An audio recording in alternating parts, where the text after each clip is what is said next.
Hello lovelies, you're welcome back to my YouTube channel, and today I will be teaching you on how to make eggless and milkless yummy and moist chocolate cake. So let's go right into it. These are the ingredients. Now let's get right into it. So the first thing you need to do is to get a mixing bowl and your whisk, and then you add your hot water. Then into your hot water you add your cocoa powder, and you just mix and mix, and you just have to mix it till every lumps of the cocoa powder is dissolved. Then after you have added your cocoa powder, the next thing that you will need to add is your sugar. And this is me just adding the sugar to the mixture of the cocoa powder and the hot water.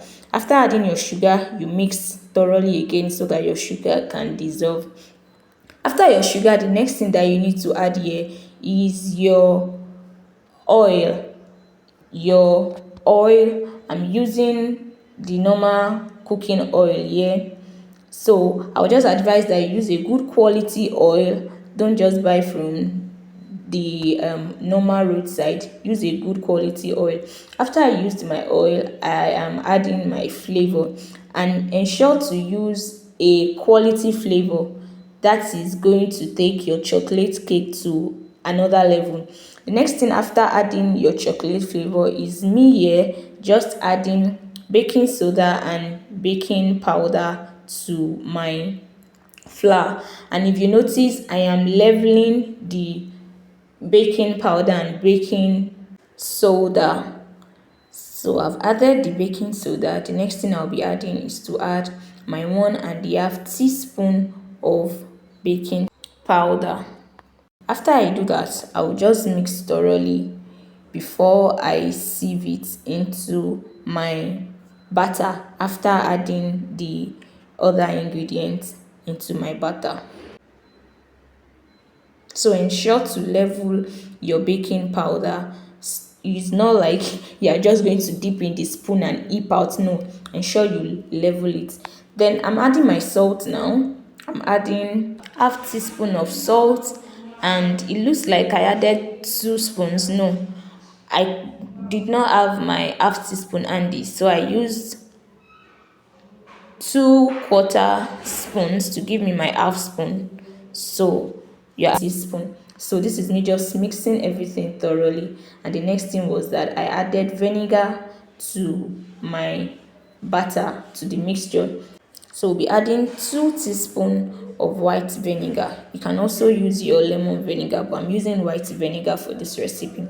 2 teaspoons of white vinegar. And after you've added your vinegar, you just mix again to ensure that everything is well incorporated. So you just mix, you mix, you mix, you mix.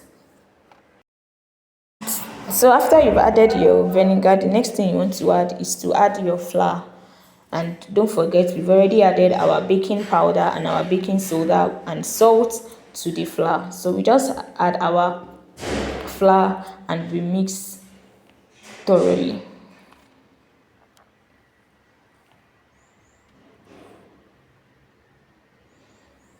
So just mix and ensure that you don't overmix your batter, because when you overmix the batter, your cake is not going to come out moist and decadent the way you want it.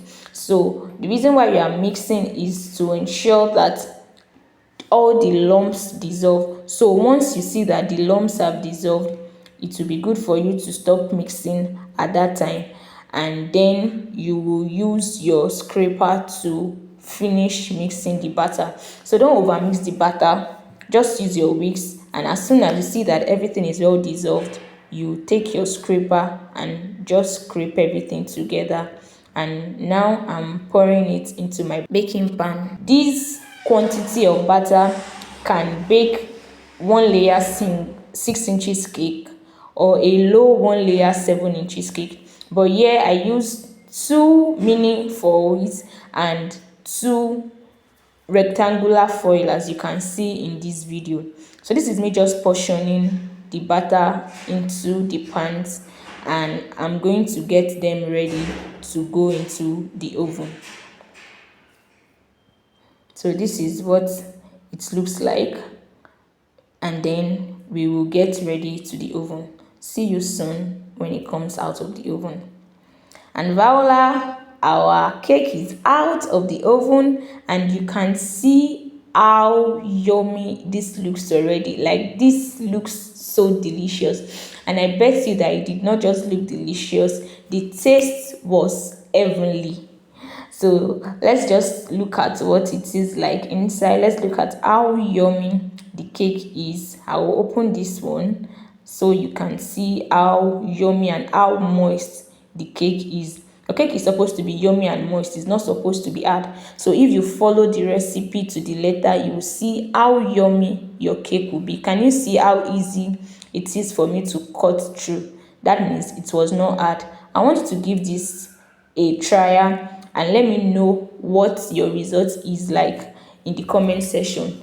It will be a recipe that you will always want to go back to.